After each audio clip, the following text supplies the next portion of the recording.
नमस्कार दोस्तों, Ram computer infotech के यूट्यूब चैनल में आपका फिर से स्वागत है। दोस्तों आज 23 दिसंबर 2018 आरएससीआईटी की सबसे पहले आंसर की हमने अपलोड की है।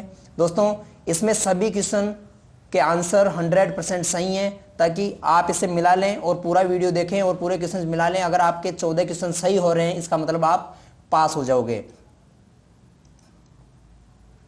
दोस्तों आज का जो पेपर हुआ है उसकी ये ए सीरीज का पेपर है। अगर बाकी आपको जो दूसरी सीरीज है तो आप क्वेश्चन वाइज मिला लेना। बाकी इसमें 35 पूरे क्वेश्चंस हैं और आप एक एक करके सभी क्वेश्चंस को मिला सकते हैं। दोस्तों पहला क्वेश्चन है, डेटा क्या है? ऑप्शंस हैं, यह है कच्चे असंगठित तथ्यों सहित पाठ, छवि, संख्या और ध्वनि है। दोस्तों यही आंसर इसका सही होगा। डेटा रो फैक्ट्स जैसे लेटर्स आदि को डेटा कहा जाता है, तो इसका जवाब होगा ए। यह कच्चे असंगठित तथ्यों सहित छवि, संख्या और ध्वनि है। क्वेश्चन नंबर 2 है, एमएस एक्सेल 2010 में निम्न में से किस चार्ट में केवल एक चार्ट डेटा श्रृंखला होती है और सभी मान सकारात्मक होना चाहिए? दोस्तों इस क्वेश्चन का आंसर होगा पाई चार्ट। इस चार्ट के अंदर सभी जो डेटा श्रृंखला होती है वो क्या होनी चाहिए? सकारात्मक होनी चाहिए, और इसमें केवल एक ही चार्ट श्रृंखला का जो है प्रयोग किया जाता है। अगला क्वेश्चन है, निम्नलिखित में से कौन सा पॉइंटिंग डिवाइस नहीं है? ऑप्शंस में दे रखा है यहाँ पर mouse, touch pad, track point और सीआरटी। दोस्तों सीआरटी मॉनिटर का प्रकार है, तो यह पॉइंटिंग डिवाइस का उदाहरण नहीं है। इसका आंसर होगा डी।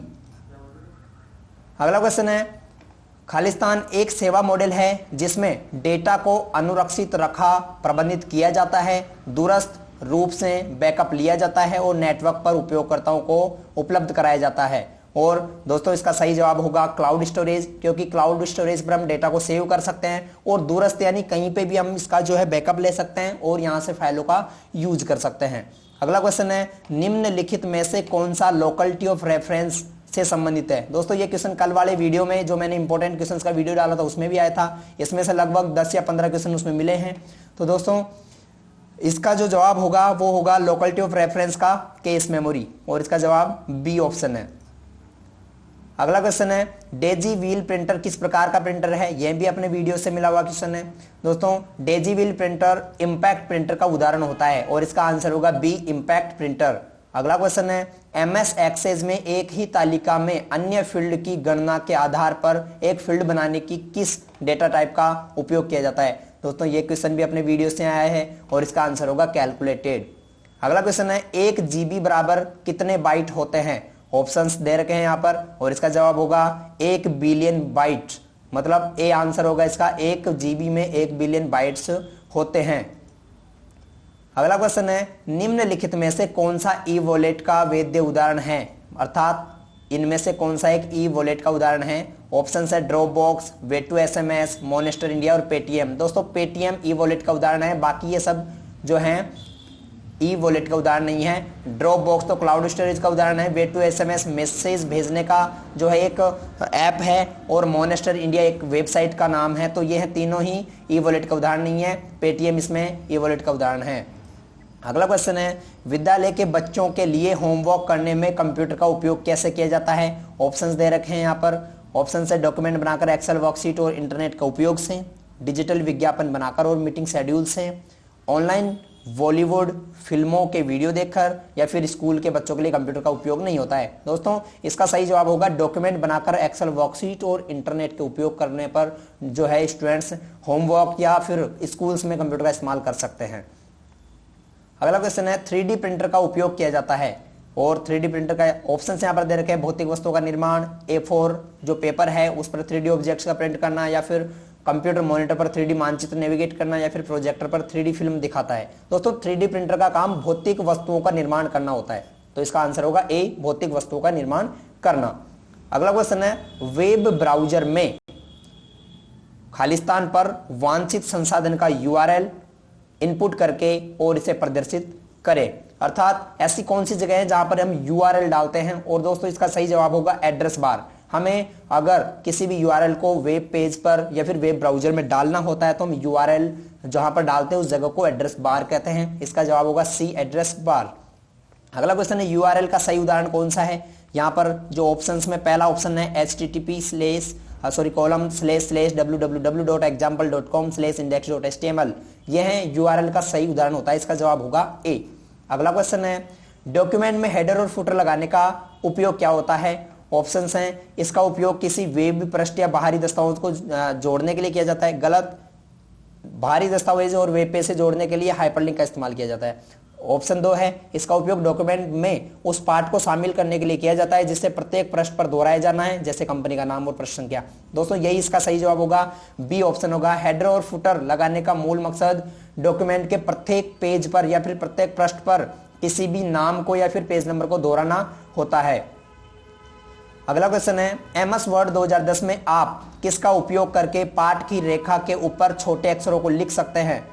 ऑप्शंस है grow font, shrink font, subscript और सुपरस्क्रिप्ट। दोस्तों यदि आपको एक अक्षर के ऊपर दूसरा अक्षर लिखना है, ऊपर लिखना है तो आप सुपरस्क्रिप्ट का प्रयोग करते हैं, अगर नीचे लिखना है तो सबस्क्रिप्ट का प्रयोग करते हैं। तो इसमें क्वेश्चन पूछा गया कि ऊपर छोटे अक्षर लिखने हैं तो हम किसका प्रयोग करेंगे, और इसका जवाब होगा सुपरस्क्रिप्ट डी। अगला क्वेश्चन है किसका उपयोग वर्तमान विंडो को 2 हिस्सों में विभाजित करने के लिए किया जाता है ताकि आप एक ही समय में एक ही दस्तावेज के विभिन्न अनुभाग को देख सकते हैं, अर्थात दोनों अलग अलग भागों को आप देख सकते हैं। और इसका जवाब होगा दोस्तों स्प्लिट विंडो। स्प्लिट विंडो से हम जो डॉक्यूमेंट को 2 भागों में विभाजित कर सकते हैं।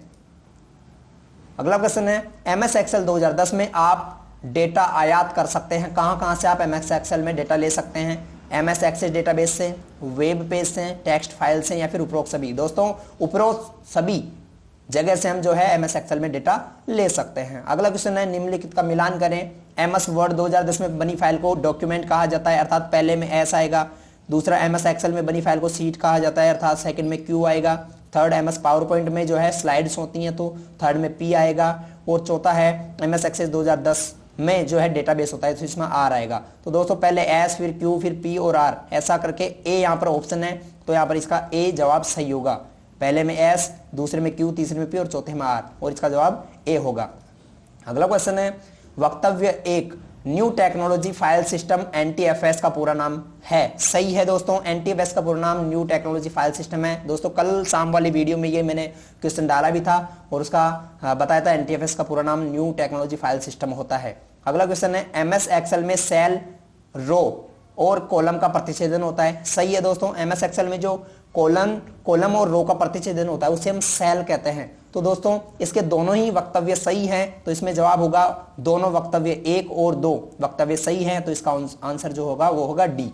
अगला क्वेश्चन है निम्नलिखित में से कौन सा ऑपरेटिंग सिस्टम का वैध उदाहरण नहीं है? कौन सा एक वैध उदाहरण नहीं है ऑपरेटिंग सिस्टम का? ये जो क्वेश्चन है अपने वीडियोज में से आए हैं। ऑप्शन है Linux, Google Chrome, MS DOS और गूगल एंड्रॉइड। दोस्तों देखो लिनक्स, एमएस डॉस और गूगल का एंड्रॉइड ये तीनों ऑपरेटिंग सिस्टम है, अर्थात गूगल क्रोम एक ऑपरेटिंग सिस्टम नहीं है क्योंकि यह एक वेब ब्राउजर का उदाहरण है। इसका आंसर होगा बी गूगल क्रोम।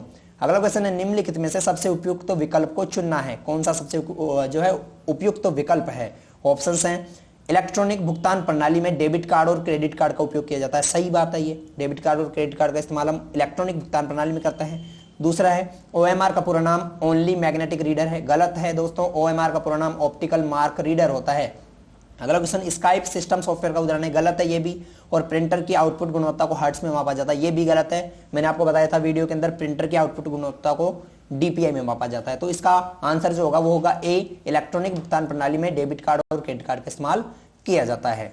अगला क्वेश्चन है ईमेल भेजने के दौरान खालिस्तान संदेश की सामग्री का वर्णन करता है। ऑप्शन से 2 सब्जेक्ट, अटैचमेंट और बीसीसी। दोस्तों इसका जवाब होगा सब्जेक्ट। जो भी हम संदेश लिखते हैं उसका मेन जो सामग्री का वर्णन दिखाता है, सारांश दिखाता है, वो सब्जेक्ट के अंदर हम लिखते हैं। अगला क्वेश्चन है कौन सी कुंजी आपको कर्सर के दाईं ओर के वर्ण को हटाने में सक्षम बनाती है? अर्थात कौन सा बटन का उपयोग करके आप कर्सर के बाएं साइड के अक्षर को मिटा सकते हैं? दोस्तों इसका आंसर होगा डिलीट, अर्थात हम डिलीट का प्रयोग करके कर्सर के दाएं साइड के अक्षर को मिटा सकते हैं और बैक स्पेस का प्रयोग करके बाएं साइड के मिटा सकते हैं। तो यहां पर क्वेश्चन पूछा गया है कि दाएं साइड के अगर आपको वर्ण को अक्षर को मिटाना है तो आप किसका प्रयोग करेंगे? डिलीट का। इसका आंसर होगा सी डिलीट। अगला क्वेश्चन है कंट्रोल पैनल में विकल्प जिसके द्वारा हम डिवाइस की ऊर्जा खपत का प्रबंध कर सकते हैं। दोस्तों कंट्रोल पैनल में एक ऑप्शन होता है जिससे हम जो है डिवाइस की ऊर्जा खपत का प्रबंध करते हैं, उसे हम कहते हैं पावर विकल्प, और इसका आंसर होगा ए पावर विकल्प। अगला क्वेश्चन है मान ले कि वर्कशीट की सामग्री ऐसी है कि जब प्रिंट आउट लेते हैं तो यह एकाधिक पृष्ठों में आएगा, और जब आप उसे वर्कशीट में प्रिंट आउट को एक्सेल 2010 में एक पेज में प्रिंट लेना चाहते हैं तो हम उसका उपयोग करेंगे। दोस्तों अगर हम बहुत सारी जो पेजेस में एक सामग्री आ रही है उसको एक ही पेज में प्रिंट लेना चाहते हैं तो उसके लिए हम fit sheet on one page option का प्रयोग करेंगे। इसका आंसर होगा B, fit sheet on one page. अगला क्वेश्चन है, एक विशेष सुरक्षा प्रणाली है जो बाहरी खतरों के खिलाफ किसी संगठन के नेटवर्क को की सुरक्षा करने के लिए डिजाइन किया गया है। अर्थात किसी संगठन का नेटवर्क अर्थात लैन तो या फिर इंट्रानेट, इनके लिए जो है डिजाइन किया गया, तो उस नेटवर्क का की रक्षा करने के लिए जो प्रोग्राम जो है विशेष सुरक्षा प्रणाली बनाई गई है उसका नाम फायरवॉल है। इसका जवाब होगा फायरवॉल, सी ऑप्शन। अगला क्वेश्चन है, निम्नलिखित में से कौन सा प्राथमिक कुंजी का लाभ नहीं है। दोस्तों प्राथमिक कुंजी के लाभ, यह स्वचालित रूप से इंडेक्स्ड हैं जो सूचना रिकवरी को तेज बनाती है, सही है, ये इसका लाभ है। यह तालिका में डुप्लीकेट डेटा की प्रविष्टि से बचाता है, वेरी गुड, ये भी सही है।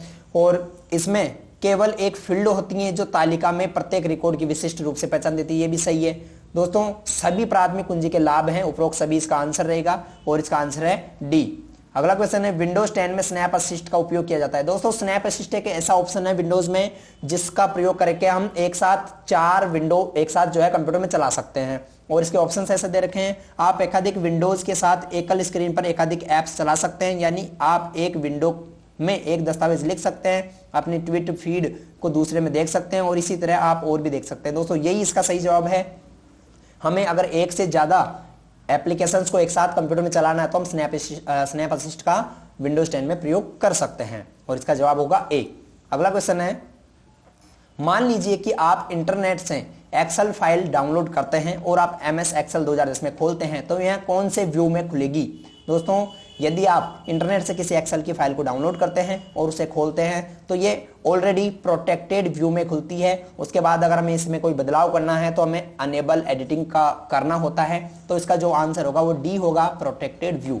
अगला क्वेश्चन है, विंडोज 10 में सेटिंग ऐप विंडो में निम्न में से कौन से कॉन्फ़िगरेशन विकल्प डिवाइस सेटिंग मेन्यू में संबंधित है।